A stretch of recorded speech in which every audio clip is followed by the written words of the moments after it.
శ్రీమద్ భగవద్గీత ఆధ్యాత్మిక రహస్యాలు అనే శీర్షికలో శ్రీ త్రినాథ్ గారు ఈరోజు 27వ ప్రసంగం చేస్తున్నారు. వారి ధారావాహిక ప్రసంగంలో ఇప్పటి వరకు 26 ప్రసంగాలు గడిచాయి. ఇది 27వ ప్రసంగం. శ్రీ త్రినాథ్ గారిని ఆహ్వానిస్తున్నాను.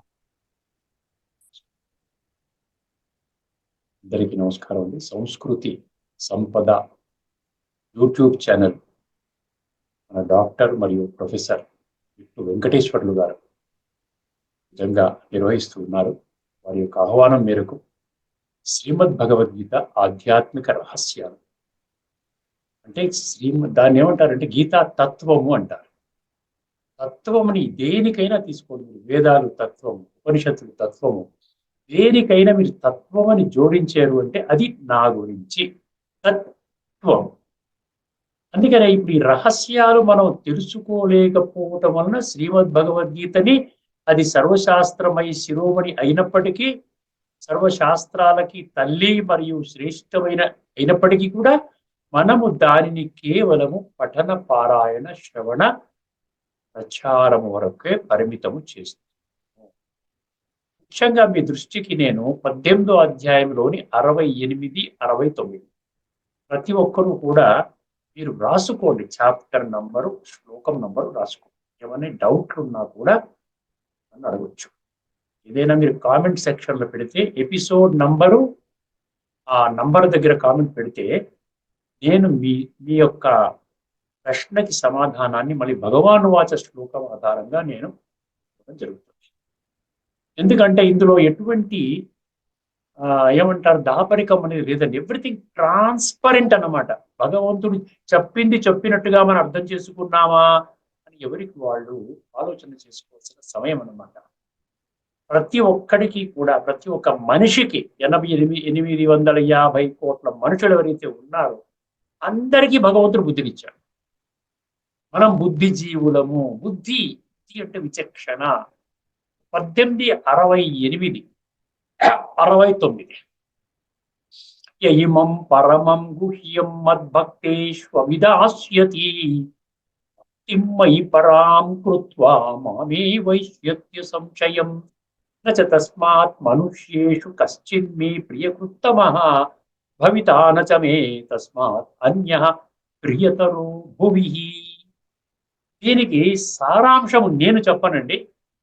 పుస్తకంలో ఉన్న విషయాన్ని నేను మీ దృష్టికి తీసుకొస్తాను. ఇది గీతా ప్రెస్ వాళ్ళ పుస్తకం దగ్గర పెట్టుకున్నాను. ఎందుకంటే కొంతమంది ఇదివరకు నా ప్రసంగాలలో మీరేదో కొన్ని శ్లోకాలు తీసుకొని బ్రహ్మకుమారి ఫిలాసఫీని మా మీద తొయ్యడానికి మీరు ఇవన్నీ చేస్తున్నారండి అంటున్నారు.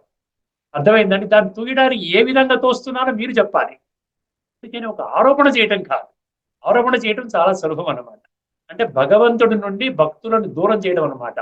ఏది యొక్క రుజువు లేకుండా, ఏమీ లేకుండా ఆరోపణ చేయడం అది కాదు కావాల్సింది. ఫలానా శ్లోకంలో మీ యొక్క మీరు అర్థం చేయించింది తప్పు అని చెప్పండి, నేను మళ్ళీ ఎక్స్ప్లెయిన్ చేస్తాను. అర్థమైందండి? అందుకనే నేను శ్లోకం నంబరు, అధ్యాయం నంబర్ ఇవన్నీ చెప్తున్నాను. హైలీ ట్రాన్స్పరెంట్ అన్నమాట. భగవంతుడే మీ ఎదురుగుండా ప్రత్యక్షమై జ్ఞానము చెప్పమంటే మీకు ఏం చెప్తాడు? చదువుకోవడం చెప్తాడా? ఆ జ్ఞానం యొక్క సారాన్ని తెలుసుకొని ఈ జీవితంలో ఆచరించండి అని చెప్తారు. అర్థం చేసుకోండి, ఒకసారి గమనించండి. ఎందుకంటే సహేతుకమైనటువంటి మీరు ఏదైనా ప్రశ్నలు ఉంటే ఖచ్చితంగా సర్వులకు ఆమోదయోగ్యమైన సమాధానం మీకు లభించేలాగా నేను కృషి చేస్తాను. సంతృప్తికరమైన సమాధానం. ఇక్కడ చూడండి 68, 69లో ఏమిచ్చారు? ఇది గీతా ప్రెస్ వాళ్ళ పుస్తకము. ఏమిచ్చారండి ఇక్కడ? నాయందు పరమ భక్తి కలిగి. ఈ రోజున పరమ భక్తి ఉన్నదా? మూఢభక్తి ఉన్నది, పరమభక్తి లేదు. పరమభక్తి ఉంటే భగవంతుడు కూడా నా కుటుంబ సభ్యులలో ఒకరు. నిరంతరము ఆయన తోడు పెట్టుకుని నా యొక్క జీవితాన్ని సాగిస్తాను. నాయందు పరమ భక్తి కలిగి ఈ పరమ గోప్యమైన గీతోపదేశమును అనగా గీతా శాస్త్రమును నా భక్తుల హృదయాలలో పదిలపరచువాడు నన్నే పొందును. నేను అదే పనిచేస్తున్నాను. అర్థమైంది? నాకులా ఒక 20 లక్షల మంది పనిచేస్తున్నారు 140 దేశాల్లో. బ్రహ్మ కుమారులు, బ్రహ్మ కుమారులు అంటారు. మీరు పరీక్ష చేయండి, వెళ్ళండి దగ్గరికి. ఎవరు ఏదో మాట చెప్పిన దాని ప్రకారంగా మీరు దూరం అవ్వకండి. ఎందుకంటే హైయెస్ట్ ఫిలాసఫీలోకి తీసుకొని వెళ్ళే విధానం అన్నమాట ఈ గీతా తత్వం అంటే. ఏమంటున్నారు తర్వాత, మనుషులలో అతనిని మించిన భక్తుడు ఎవడును లేడు. ఎక్కడ చెప్పాను నేను, నాయందు పరమ భక్తి కలిగి ఈ పరమ గోప్యమైన గీతోపదేశమును అనగా గీతా శాస్త్రమును నా భక్తుల హృదయములలో పదిలపరచువాడు నన్నే పొందును, ఇందేమాత్రము సందేహము లేదు. భగవాను వాచి. తర్వాత శ్లోకంలో ఏం చెప్తున్నాడు చూడండి, నాకు ప్రీతిని గూర్చునట్టి కర్మలనాచరించు మనుష్యులలో అతనిని మించిన భక్తుడెవ్వడూ లేడు. అంటే భగవంతుడికి చాలా దగ్గరగా అవ్వాలంటే ఈ విషయాలు మీరు అర్థం చేసుకోవాలి. కేవలం ఏదో నలుగురు ఒక పందాల వెళుతున్నారు, అదే సరిగ్గా నేను కూడా అదే ఫాలో చేస్తాను కాదు. అందరూ అంధవిశ్వాసంలో నడుస్తున్నారన్నమాట మీరు అర్థం చేసుకోవాలి. అందుకని బుద్ధినేత్రాన్ని తెరుచుకోండి. ఎవరిని అడగక్కర్లేదండి, నేను చెప్పింది కరెక్టా, బ్రహ్మకుమార్ చెప్పింది కరెక్టా, ఫలానా స్వామీజీ చెప్పింది కరెక్టా, ఎవరిని అడగక్కర్లే. మీరు బుద్ధినేత్రాన్ని తెరుచుకోండి, అప్పుడు మీకు అర్థమవుతుంది. నాకు ప్రీతిని కూర్చున్నట్టి కర్మలను ఆచరించు మనుష్యులలో అతనిని మించిన భక్తుడెవ్వడును లేడు. ఎందుకు దీన్ని విస్మరించాము? మన భక్తి చేస్తున్నప్పుడు, అంత భక్తి చేస్తున్నప్పుడు మన ఈ యొక్క విషయాన్ని ఎందుకు మనం విస్మరించడం జరిగింది? అంతేకాక అతని వలే గాని అతనిని మించి గాని నాకు ప్రియమైన వాడు భూమండలమున మరి ఒకడెవ్వడును భవిష్యత్తులోనూ ఉండబోదు. అర్థమైంది? అందుకని మనం ఏం చేద్దామండి, ఇప్పుడు ఆ దృష్టిలో పెట్టుకుని మనము గత ఎపిసోడ్లో ఏదైతే చర్చించుకున్నామో భగవంతుని యొక్క పరిచయాన్ని మనం సెకండ్ పార్ట్ కింద గత 2-3 ఎపిసోడ్స్ నుంచి మనం ప్రారంభించుకున్నాం. 24వ ఎపిసోడ్ నుంచి అనుకుంటాను. ఇప్పుడు దానిలో ముఖ్యంగా భగవంతుని పరిచయం కొద్ది మంది మాత్రమే తెలుసుకుంటారని చెప్పాడు. అంటే ಹೆಚ್ಚು మంది తెలుసుకోలేరు. అత్యధిక శాతం మనుషులు భగవంతుడి యొక్క సత్యమైన పరిచయాన్ని పొందరుగాక పొందరు. మళ్ళీ ఏ కారణంగా పొందరు? వాళ్ళు కూడా భగవంతుడి మీద విశ్వాసం ఉన్నవాళ్లే. విశ్వాసం ఉన్న వాళ్ళు కూడా పొందరు. అదే కదా మనం చర్చించుకుంటున్నాము.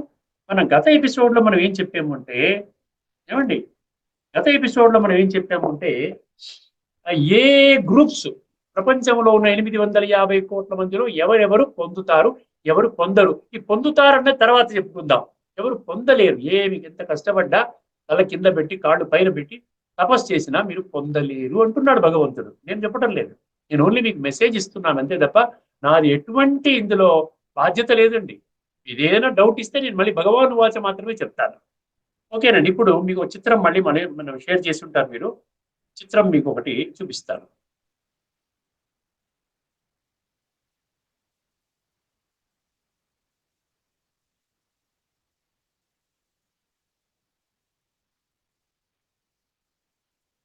చిత్రం చూపిస్తాను. Second picture.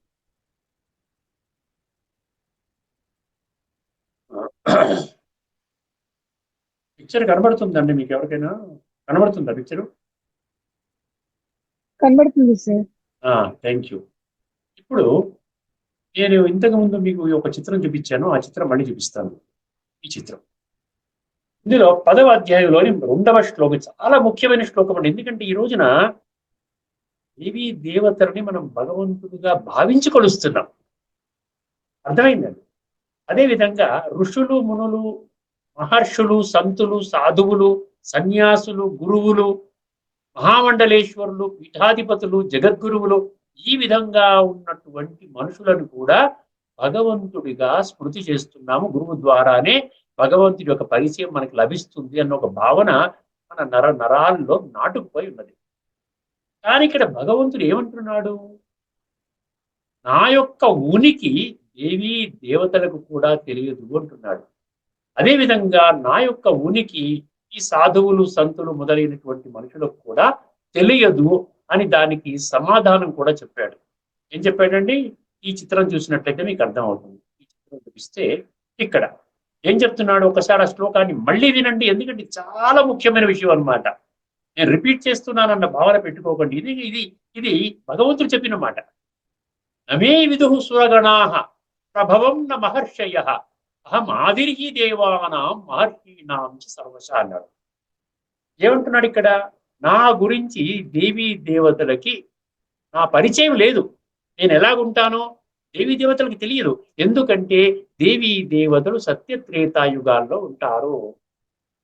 సత్యత్రేతాయుగాల్లో ఉన్నటువంటి వాళ్ళు కూడా మనుషులే, కానీ వాళ్ళు దైవీ గుణాలతో ఉంటారు కాబట్టి వాళ్ళని మనము దేవీ దేవతలు అంటాం. సో సత్యయుగంలో భగవంతుడు రాడు కాబట్టి సత్యయుగంలో వాళ్ళ జీవితాన్ని ప్రారంభించినటువంటి వాళ్ళకి నా ఉనికి, నా పరిచయము ఏమీ తెలియదు. కాబట్టి మీరు వాళ్ళ ద్వారా నా పరిచయం ఎలా తెలుసుకుంటారు? లాజికల్ గా అర్థం చేసుకోండి. తత్వం అంటే ఏంటి? లాజిక్, తర్కం అన్నమాట. తత్వం అంటే తర్కశాస్త్రం, అంధవిశ్వాసంతో కూడుకున్న శాస్త్రము కాదు. అదేవిధంగా మహర్షులు ఎందుకు తెలియదు అంటున్నాడు ఇక్కడ. మహర్షులు ఎక్కడి నుంచి వచ్చారు? ద్వాపర యుగం నుండి మహర్షులు వచ్చారు. సత్యత్రేతాయుగాల్లో పూజలు, పునస్కారాలు, యజ్ఞాలు, యాగాలు, జపాలు, తపాలు, వ్రతాలు, నోములు ఏముండవండి. అది ప్రాలబ్ధాన్ని అనుభవం చేయడం అన్నమాట. 33 కోట్ల మంది ఈ సత్యత్రేతాయుగాలలో జీవితాన్ని సాగిస్తారు. వాళ్ళకి పరమాత్మ పరిచయం లేదు. వాళ్ళు పరమాత్మ పరిచయం పొంది సంస్కార పరివర్తన చేసుకుని శ్రేష్టాతి శ్రేష్టమైన సంస్కారాలతో శరీరాన్ని త్యాగం చేసినటువంటి వాళ్ళు ఆ సత్యత్రేతాయుగాల్లో 850 కోట్ల మంది మనుషులలో 33 కోట్ల మంది ఈ సత్యత్రేతాయుగాల్లో వాళ్ళు అక్కడ జన్మ తీసుకుంటారు. 3 కోట్ల మంది సత్యయుగంలో, అదేవిధంగా త్రేతాయుగంలో 30 కోట్ల మంది యాడ్ అవుతారు. ఈ 33 కోట్ల మంది ఎవరైతే ఉన్నారో వాళ్ళకి పరమాత్మ పరిచయము లేదు, అవసరం కూడా లేదు. ఏదైతే పురుషార్థం చేసుకున్నారో వాళ్ళు దాని ప్రాలబ్ధాన్ని అనుభవం చేస్తున్నారు. 100% ఆత్మిక స్థితిలో వాళ్ళ జీవనం కొనసాగుతుంది. అర్థమైందని అక్కడ ఏ గొడవలు, వ్యవహారాలు ఉండవు, మందిరాలు, మసీదులు ఉండవు. దీని గురించి తర్వాత చర్చించుకుందాం. ద్వాపర యుగం నుండి ఎప్పుడైతే మనిషి ఆత్మ అభిమానాన్ని, ఆత్మిక ఉనికిని మర్చిపోయి, నేను ఆత్మని, ఇది నా శరీరము అన్న ఉనికిని మర్చిపోయి, నేను దేహము అన్న భ్రాంతిలో ఎప్పుడైతే వస్తాడో, అన్న భ్రమలో ఎప్పుడైతే వస్తాడో, అప్పుడే మనిషి వికారాలలో కామము, క్రోధము, లోపము, అహంకారం. ఇది మేజర్. దాని కింద మళ్ళీ అసూయ, ద్వేషము, అనురాగం అని తర్వాత. అందుకని అక్కడ నుండి మనకి భక్తి ప్రారంభమైంది. అక్కడ నుండే మహర్షులు అక్కడి నుంచి వాళ్ళ యొక్క సేవలు ప్రారంభించారు. మహర్షులు, సాధువులు, సన్యాసులు ఎవరైతే పూర్వీకులు ద్వాపర యుగం నుండి ప్రారంభమై వాళ్ళకి కూడా నా యొక్క పరిచయం లేదు. ఎందుకంటే వాళ్ళు ద్వాపర కలియుగాల్లో వస్తారు. విషయం ఏమిటి? వాళ్ళు భగవంతుడి యొక్క పరిచయము దేవతలకి లేదు, ఋషులు మునులకి ఎందుకు లేదు అంటే భగవంతుడు సత్యత్రేత ద్వాపర కలియుగాలలో ఉండడు. కలియుగాలలో కిరణ్ కలియుగం యొక్క అంతిమ సమయంలో వస్తాడు. నిన్న మనం చర్చించుకున్నాం. గత ఎపిసోడ్ లో మీరు ఒక్కసారి దీన్ని కూలంకషంగా 2 ఎపిసోడ్స్ విన్నట్లయితే, దేవీ దేవతల ద్వారా నేను స్వర్గములోకి ఎంటర్ అవ్వలేను. ఎందుకంటే వాళ్ళకి పరమాత్మ పరిచయం లేదు. అదేవిధంగా ఋషులు మునుల ద్వారా కూడా నేను సద్గతిని పొందలేను అని స్పష్టమవుతుంది. భగవంతుడు ఎప్పుడు వస్తారన్నాడు? మళ్ళీ అది కూడా చెప్పారు. 4వ అధ్యాయంలోని 7వ శ్లోకం, 8వ శ్లోకంలో ధర్మము పాతాళానికి వెళ్ళిపోయినప్పుడు నేను వస్తాను, అధర్మము హిమాలయ పర్వతానికి అంటుకున్నప్పుడు నేను వస్తాను. అంటే ఈ విధంగా ఎప్పుడు ఉంటుంది? కలియుగం యొక్క అంతిమ సమయము, నూతన యుగము అంటే కృతయుగం యొక్క ఆరంభ సమయం, దీన్ని సంధి సమయము లేక పరమాత్మతో ఆత్మలు కలయిక సమయము, సంస్కార పరివర్తన సమయము, దాన్ని సంగమించే సమయము, దాన్ని స్పెషల్ గా సంగమ యుగము. అది కొద్ది సంవత్సరాలు మాత్రమే ఉంటుంది. అక్కడ నేను వచ్చినప్పుడు సత్యత్రేత ద్వాపర కలియుగాల్లో ఉన్నటువంటి వాళ్ళకి నా పరిచయం ఎలాగుంటుంది అంటే, నా పరిచయం లేని వాళ్ళ ద్వారా మీరు నా పరిచయం పొందే ప్రయత్నం చేస్తున్నారు. అందుకని దొరకటం లేదు. నేను దొరకటం లేదు కాబట్టి మీరు నా శక్తులు, గుణాలు మీరు అనుభవం చేయలేకపోతున్నారు. అర్థమవుతుంది కదండి? ఆ శక్తుల గుణాలు మీరు అనుభవం చెయ్యాలి. నేను తండ్రిని, పితా అహమస్య జగత అన్నాడు కదా. నేను తండ్రిని, తల్లిని అంటున్నాడు కదా. సో నా యొక్క శక్తులు, గుణాలు ఇవ్వడానికి సిద్ధంగా ఉన్నాను. కానీ మీరు ఆ రూట్ ఏదైతే ఎంచుకున్నారో ఆ రూట్ ద్వారా నన్ను మీరు పొందలేరు. దీనికి ఇంకొకటండి సమాధానం అర్జునుడు ఏమిస్తున్నాడో చూడండి. అర్జునుడు ఒప్పుకోవాలి కదా. ఎందుకంటే భగవంతుడి యొక్క గీత అంతా కూడా భగవంతుడి యొక్క సంవాదం అని కదా మనం అనుకుంటున్నాము. అర్జునుడు కూడా దీన్ని అంగీకరించాడా? నిజంగానే అంగీకరించాడా?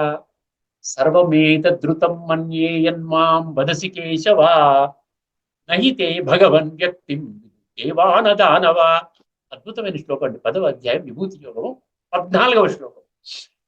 ఇవన్నీ శ్లోకాలు మనం కలిసేవనుకోండి 574 శ్లోకాల సారాంశం మన బుద్ధిలో కూర్చుంటుంది. మనం ఎవరిని ఒప్పుకోకర్లే. ఎవరైతే చెప్పారంటే ఈ విధమైనటువంటి వాళ్ళు సాక్ష్యమైన రుజువులు ఇస్తున్నారా? అంధవిశ్వాసం ద్వారా ఇప్పటిదాకా జీవితాలను గడిపాం మనం. ఇక్కడ నుండి మనం అంధవిశ్వాసం మీద మార్గం మీద ఇంకా మనము గడిపినట్లయితే మన విలువైనటువంటి సమయాన్ని మనం వృధా చేసుకుంటాం. అర్జునోవాచ నేను చెప్పాను ఇప్పుడు, సర్వమేత ధృతం మన్యే యన్మాం వదసి కేశవ.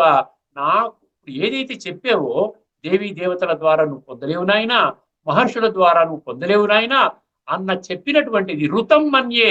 ఋతం అంటే సత్యము అని నమ్ముతున్నాను. నహితే భగవన్ వ్యక్తిం విదుర్దేవానదానవ. భగవంతుని యొక్క సత్యమైనటువంటి వాస్తవిక స్వరూపాన్ని దేవా నా దానవ. దానవులు అంటే అసురులు, అసురులు అంటే మనుషులు.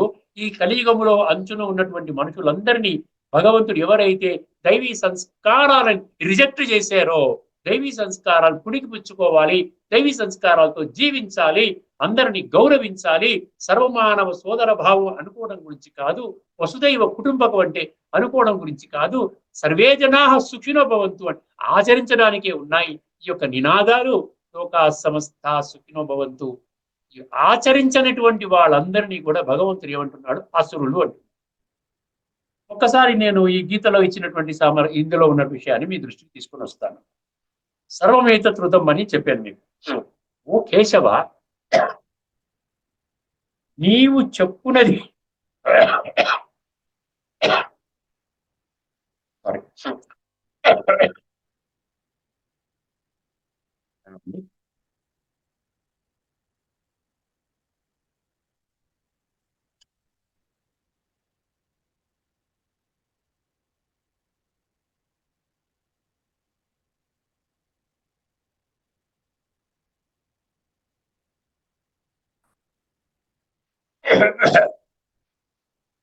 అర్జున ఉవాచ మీరు స్పష్టంగా అర్థం చేసుకుంటే ఎంత అద్భుతమైన క్లారిటీ ఉన్నదో చూడండి. ఏమంటున్నాడంటే, ఓ కేశవ, నీవు చెప్పునది అంతయును సత్యమే. నీవు చెప్పునది అంతయు సత్యమే. ఏ భగవన్, నీ లీలామయ స్వరూపమును దేవతలు గాని దానవులు గాని తెలుసుకొనజాలరు. అర్జును, తర్వాత మనం ఎక్కడికి వెళ్దామంటే, ఇంకా ఏ విధంగా మనము భక్తి మార్గంలో భగవంతుని పొందడం కోసం అని చెప్పి మనం ప్రయత్నం చేస్తున్నాము ఆలోచించండి. ఇప్పటి వరకు మనం ఏం చేసామండి? 8 రకాల మనుషుల్లో చెడు పనులు చేసేవాళ్ళు భగవంతుని పొందలేరు, మంచి పనులు చేసే వాళ్ళలో కూడా ఆర్తో జిజ్ఞాస అర్థార్థి ఈ 3 రకాల వాళ్ళు పొందలేరు. అంటే చాలా మెజారిటీ అందులో వచ్చి ఎలిమినేట్ అయిపోయారు. ఎలిమినేషన్ ప్రాసెస్ అన్నమాట. ఇప్పుడు 7వ అధ్యాయం 3వ శ్లోకం పెట్టుకుంటే 100కి ఒక్కడే తెలుసుకుంటాడు అన్నాడు కదా.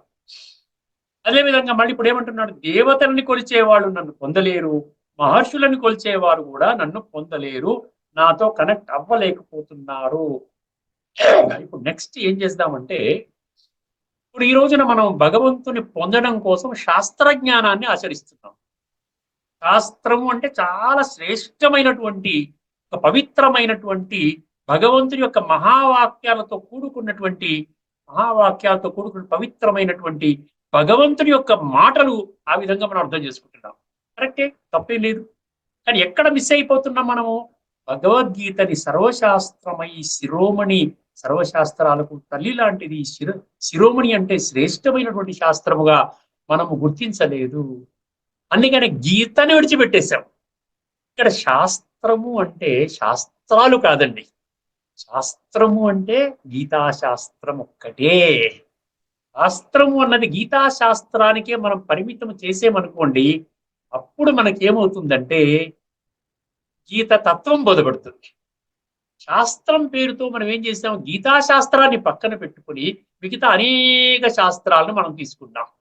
కానీ ఈ రోజున భగవంతుని యొక్క శక్తులు, గుణాలు, భగవంతుడు ఇప్పుడు గీత ద్వారా బోధిస్తున్నటువంటి ఆధ్యాత్మిక జ్ఞానము మనకి ఎందుకు శాస్త్రాల ద్వారా బోధపడలేదు?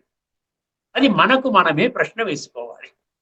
ఇప్పుడు ఈ రోజున శాస్త్రాల ద్వారా భగవంతుడిని పొందగలుగుతామా అంటే, దైహికంగా నేను దేహము, ఈ భౌతిక చర్మ, ఏమంటారు, చర్మము, మాంసము, రక్తము, ఎముకలతో కూడుకుని కుళ్ళిపోతున్న ఈ పెరిషబుల్ బాడీ ఎప్పుడు పోతుందో తెలియదు అనేటువంటి అశాశ్వతమైనటువంటి ఈ యొక్క బాడీని తోడు పెట్టుకుని ఇదే దేహము ఇదే జీవితం అనుకుని నేను పర్మనెంట్ గా ఉంటాను, అందరూ పోతారు కానీ నేను మాత్రం పోను, భావనలతో మనుషులు జీవితాన్ని గడుపుతున్నారు. గుర్తుపెట్టు, ఎప్పుడైతే మీరు ఆధ్యాత్మిక జ్ఞానం నుండి దూరం అవుతున్నారో ప్రతి ఒక్కరు ఏమనుకుంటున్నారో 100 సంవత్సరాలు నేను దేహం అనే భావనతోనే గడుపుతాను. ఆత్మజ్ఞానం పొందలేదు వాళ్ళు. ఆత్మజ్ఞానం కేవలం భగవద్గీతని ఆధ్యాత్మిక దృష్టికోణంలో అర్థం చేసుకున్నప్పుడే అర్థమవుతుంది. అందుకనే భగవంతుడు ఇప్పుడు ఇక్కడ ఏమంటున్నా, శాస్త్ర జ్ఞానము ద్వారా మీరు నన్ను పొందలేరనేసాడు. ఎంతమంది ఎలిమినేట్ అయిపోతారు చూసారా ఈ ప్రాసెస్ ద్వారా. ముఖ్యంగా శాస్త్రాల జ్ఞానం అంటే వేదాలు. వేదాలకి చాలా ప్రాముఖ్యత ఉన్నది, ఈరోజు డౌటే అక్కర్లేదు. వేదాల సారాన్ని మనము గ్రహించి మనము జీవితంలో అన్వయించుకోగలిగితే దానికంటే గొప్ప జ్ఞానం లేదు. ఎందుకంటే భగవద్గీత తత్వమే ప్రతి ఆధ్యాత్మిక ధార్మిక గ్రంథములో ఉన్నది. అది వేదాలలో కూడా అదే సారం ఉన్నది, ఉపనిషత్తుల్లో కూడా అదే సారం ఉన్నది, సర్వశాస్త్రాలలో కూడా అదే సారం ఉన్నది. ఎప్పుడైతే మనము సర్వశాస్త్రమై శిరోమణి భగవద్గీతని పక్కన పెట్టుకున్నామో, భగవద్గీత అనేది ఏకైక శాస్త్రము, శాస్త్రాలు అనేది భగవద్గీత శాస్త్రం యొక్క బిడ్డలు. గుర్తుపెట్టు, ఇది గుహ్యతమం శాస్త్రం అన్నాడు కదా గీతలో 15వ అధ్యాయం 20వ శ్లోకంలో.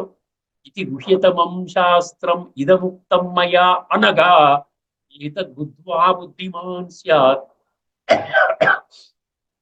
కృత్యశ్చ భారత. ఇది గుహ్యతమం శాస్త్రం అంటే సింగులర్. ఈ యొక్క గుహ్యతమైన, ఎందుకంటే ఇదముక్తం మయా అనగా ఇది నా చేత చెప్పబడినటువంటిది. నా అన్నాడు కానీ మా అనలేదు కదా, మేమంతా చెప్పేమని అనలేదు కదా. ఏతద్బుద్ధ్వా, ఇది తెలుసుకున్నట్టయితే నువ్వు బుద్ధిమంతుడు అవుతావు, నీ జీవితాన్ని చాలా స్ట్రాంగ్ గా భగవంతుడు తోడు పెట్టుకుని నీ జీవితాన్ని ముందుకు తీసుకుని పెడతావు. అదేవిధంగా వేదాలు, తర్వాత యజ్ఞాలు, తర్వాత దాన పుణ్యాలు.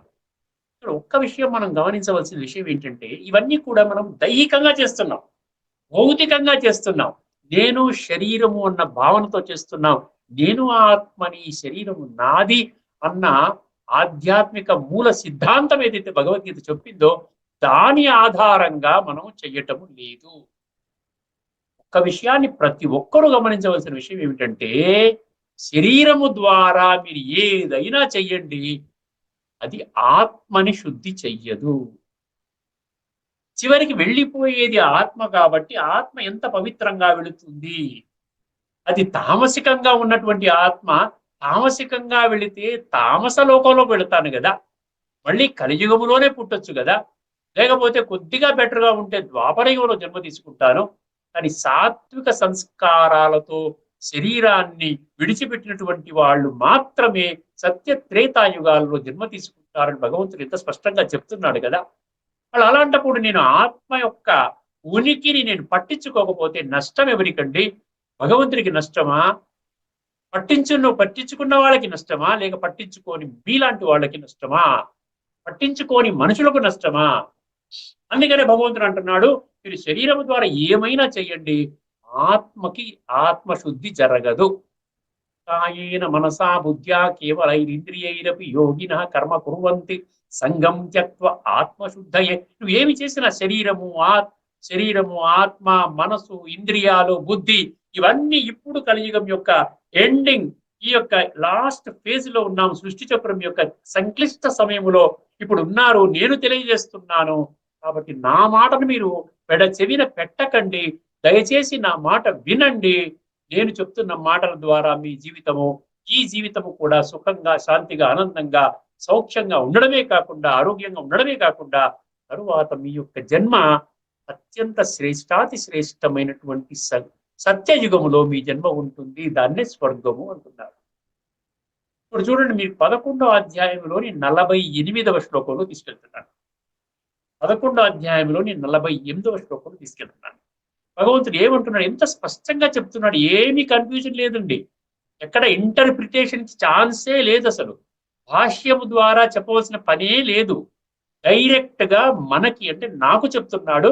నేను ఆ విధంగా భావించుకుని నేర్చుకున్నాను, పరివర్తన చెందుతున్నాను, ఇంకా నడుస్తుంది ఆ ప్రక్రియ. ఎవరెవరు ఈ జ్ఞానము నా గురించి, ఎందుకంటే తండ్రి నాకు కూడా తండ్రి కదా. జగత అన్నాడుగా, పిత అహం జగత మాత అన్నప్పుడు జగత్తులో నేను కూడా ఉన్నాను కదా అన్న భావన దృఢంగా కలిగినట్టయితే ఆటోమేటిక్ గా మనం కూడా ఇంక్లూడ్ చేసుకుంటాం అందులో. అప్పుడు నేనే అర్జునుడిని, నేనే పరివర్తన అవుతాను. 11వ అధ్యాయంలోని 48వ శ్లోకం నేను ముందుంచుతున్నాను, గమనించండి. ఈ సృష్టి చక్రం ఎందుకు పెట్టానంటే ఇది చాలా ముఖ్యమండి. ఈ సృష్టి చక్ర జ్ఞానం మీకు ఉందంటే మీరు చాలా లైట్ గా ఫీల్ అయిపోతారు. ఎందుకంటే ఇది ప్రయాణం చేస్తూ ఉంటుంది. ఆత్మ ఉనికి మిస్ అవ్వదండి. కాలచక్రం తిరుగుతూనే ఉంటుంది. శరీరం తీసుకుంటుంది, విడిచిపెడుతుంది, తీసుకుంటుంది, విడిచిపెడుతుంది, తీసుకుంటుంది, విడిచిపెడుతుంది. ఎందుకంటే భగవంతుడు స్పష్టంగా చెప్పడం జరిగింది, ఆత్మ వినాశనము కాదు. 2వ అధ్యాయం 23వ శ్లోకం, తర్వాత కూడా 3 శ్లోకాల్లో ఉంటుంది. వేద యజ్ఞాధ్యయనైర్న దానైః చ క్రియాభిర్న తపోభిరుగ్రైః ఏవం రూపః. మరొకసారి చదువుతాను. వేద యజ్ఞాధ్యయనైర్న దానైః చ క్రియాభిర్న తపోభిరుగ్రైః ఏవం రూపః శక్య అహం నృలోకే త్వదన్యేన కురు ప్రవీర. ఇది శ్లోకం అండి. దానిలో మీనింగ్ ఏమి ఇచ్చారో ఒకసారి చూపించేస్తాను మీకు. 11:48. ఎందుకంటే ఇది చెప్తే మీరు నమ్ముతారు, నేను చెప్తే మీరు నమ్మరు. అర్థమైంది? అందుకనే ముఖ్యంగా నేను ఇది చెప్పేది మీకు. చెప్పేది నేనేదో గొప్పగా, నేను చాలా గొప్పవాడిని చెప్పుకోవడం కోసం లేదండి. నేను ఏమీ లేదు, నేను ఇంకా పురుషార్థి ఆత్మనే. కాకపోతే కొంత ఈ యొక్క బ్రహ్మకుమారిలో ఒక 30 సంవత్సరాల నుంచి ఉన్నాను కాబట్టి చాలా అందులో ఉన్నటువంటి జ్ఞానం, వాళ్ళు చెప్పే జ్ఞానం స్పష్టంగా అర్థం చేసుకున్నాను. అది భగవద్గీత ఆధారం అని అర్థం చేసుకున్నాను. తర్వాత భగవద్గీతను ఒక 23 సంవత్సరాలుగా స్టడీ చేసి అందులో ఉన్నటువంటి తత్వాన్ని నేను గ్రహించి ఆ సారాంశాన్ని నలుగురికి చెప్పే ప్రయత్నం చేస్తున్నానండి.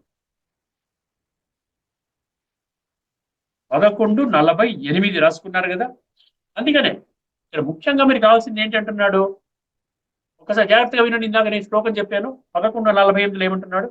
ఓ అర్జున, అర్జున అంటే మనమేనండి, నేనే అర్జునుని, నాగే చెప్తున్నాడు. వేదాధ్యయములచే గాని, యజ్ఞాచరణములచే గాని, దానములచే గాని, తీవ్ర తపశ్చర్యలచే గాని, తదితర పుణ్యకర్మలచే గాని ఈ మానవ లోకమున, అంటే మానవ లోకం అంటే మనదేనండి, ఇప్పుడు ఉన్నటువంటి లోకమే. ఇప్పుడు మీరు నేను ఉన్నాం కదా, ఇప్పుడు 850 కోట్ల మంది ఉన్నారు కదా, ఈ లోకంలోనే మనుషులు ఉన్నారు, ఇంకెక్కడ మనుషులు లేరు.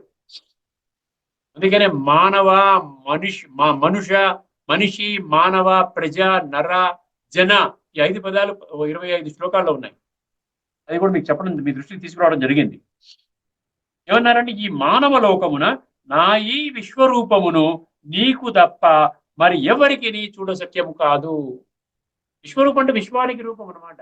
విశ్వరూపం అంటే ఇది కాదు, విశ్వాత్మలందరికీ భగవంతుడు అన్నమాట. విశ్వరూప దర్శన యోగం అంటాడు 10వ అధ్యాయం పేరు, 11వ అధ్యాయం పేరు. అర్థమైందండి? ఇది మీరు మీరు నీకు తప్ప అర్జునుడుగా మీరు పరివర్తన చెందాలి. అర్జునుడు అంటే ఏంటంటే దేహాభిమానాన్ని విడిచి ఆత్మాభిమానిగా పురుషార్థం చేసుకుని పరమాత్మ చెప్పినటువంటి మహావాక్యాల్ని తూచా తప్పకుండా జీవితంలో ఆర్జన చేసుకుని ఆచరణ చేసేటువంటి వాడు. జ్ఞానార్జన ద్వారా జీవితంలో ఆచరణలోకి, అనుభవంలోకి తీసుకొచ్చేవాడు అర్జునుడు. అంటే నీకు తప్ప ఇంకెవరికి దొరకనంటున్నాడు కదా, ఎవరికి కనబడుతుంటున్నాడు. ఇప్పుడు మరొక శ్లోకం కూడా చెప్తాను, చూడండి, వినండి, జాగ్రత్తగా వినండి. 11:53 చెప్పి నేను ఈరోజు పాఠం ముగిస్తాను. నాహం వేదైన తపసా దానేన నచేజ్యయ శక్య ఏవం విధో ద్రష్టం పృష్టవానసి మాం యథా. ఇది భగవాను వాచ 11:53. ఎందుకు నేను శ్లోకం నంబర్, అధ్యాయం నంబర్ చెప్తున్నానంటే మీరు విశ్లేషణ చేసుకోవడానికి వీలవుతుంది. అంటే highly transparent method of presentation of the knowledge అనమాట. ఇందులో నాకు ఎటువంటి ఈ బాధ్యత లేదు. అందులో నాకు ఎటువంటి భగవంతుడు చెప్పినటువంటి సందేశాన్ని నేను అర్థం చేసుకున్నాను.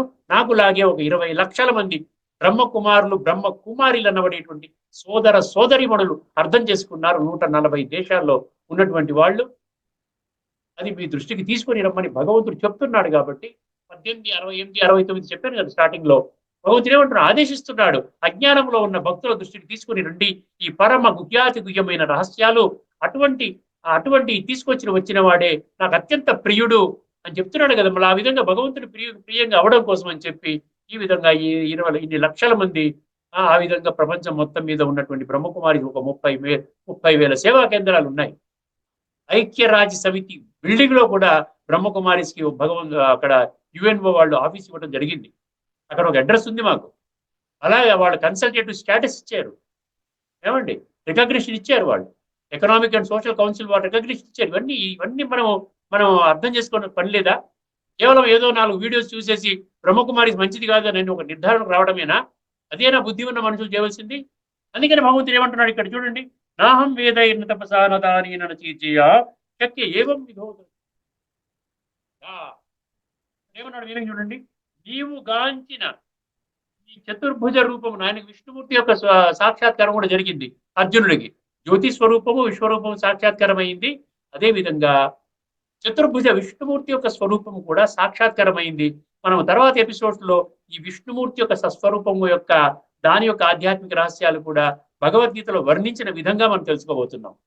దయచేసి ఈ ఎపిసోడ్స్ ని సీరియల్ గా మీరు ఆ విధంగా వింటూ ఉంటే మీకు ఈ యొక్క భగవద్గీత యొక్క తత్వము చాలా స్పష్టంగా మీకు బోధపడుతుంది. ఇక్కడ ఏమన్నాడు చూడండి ఒక్కసారి, ఏమంటున్నాడు, నీవు గాంచిన నా చతుర్భుజ రూపమును దర్శించుటకు వేద పఠనములచే గాని, తపశ్చర్యలచే గాని, దానములచే గాని, యజ్ఞ కర్మలచే కాని శక్యము కాదు. భగవాను వాచ. అంటే భగవంతుడు చెప్పిన మాటల్ని పెడచివెన పెట్టి కేవలము మనం ఏం చేస్తున్నాము, వక్ర మార్గములో, అంటే ఆయన చెప్పినటువంటి మార్గంలో నన్ను ఏ విధంగా మీరు ప్రాప్తి చేసుకుంటారు, ఆ విధంగా నేను స్పష్టంగా భగవద్గీతలో 574 భగవాను వాచ శ్లోకాల దాన్ని చెప్పాను కదా. బుద్ధినేత్రాన్ని వాడకపోవటం వలన 100% అంధవిశ్వాసము మూఢ విశ్వాసములో జీవితాన్ని గడపడం వలన మీరు ఆ విధంగా నన్ను గ్రహించలేకపోయారు. కాబట్టి ప్రతి ఒక్కరూ కూడా సమస్యల వలయంలో చిక్కుకొని ఉన్నారు. ఈరోజు ఎవరిని అడిగినా కూడా ఏదో ఒక సమస్య, ఏదో ఒక కథ, ఏదో ఒకటి చెప్తుంటారు. బాధాకరమైనటువంటి విషయం.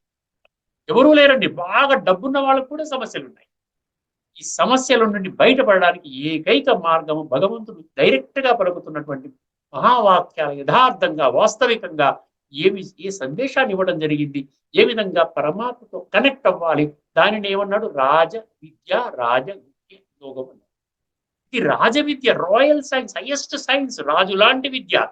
మళ్ళీ గుహ్య అంటే ఏంటి, ఇందులో రహస్యాల్లోకి వెళ్ళాలి. నేను శరీరం అనే భ్రాంతి నుండి నేను ఆత్మ అనే శరీరం నాది అన్న భ్రాంతిలోకి వెళితే అల్టిమేట్ గా మనం ఈ యొక్క ఎపిసోడ్స్ లో పరమాత్మతో ఎలా కనెక్ట్ అవ్వాలి, ఏ విధంగా మనలో గుణాలు శక్తులు ప్రవహిస్తాయి, మన జీవితం అద్భుతంగా ఉంటుంది. మనమే బుద్ధి నేత్రం తెరుచుకొని ఎంత అదృష్టవంతుడిని నేను, ఈ యొక్క విషయాన్ని ఎంత స్పష్టంగా మనం అర్థం చేసుకున్నాను, ఈ రోజు నుంచి నేను పరమాత్మతో కనెక్ట్ అవుతున్నాను అన్న భావన ప్రతి ఒక్కరికి కూడా కలుగుతుందని ఇక్కడితో మనము ఈ యొక్క ఎపిసోడ్ ని మనం ముగించుకుందామని, చర్చను ముగించుకుందాము. మళ్ళీ తదుపరి ఎపిసోడ్ లో కలుసుకునేంత వరకు అందరికీ కూడా నమస్కారం అండి. లోకా సమస్తా సుఖినో భవంతు. Thank you sir. Shrimad Bhagavad Gita ఆధ్యాత్మిక రహస్యాలు శీర్షికలో దైవతత్వాన్ని విశ్లేషణాత్మక ప్రసంగం ద్వారా మనకు వినిపించిన శ్రీ త్రినాథ్ గారికి ధన్యవాదాలు. నమస్కారం. Thank you sir. నమస్తే.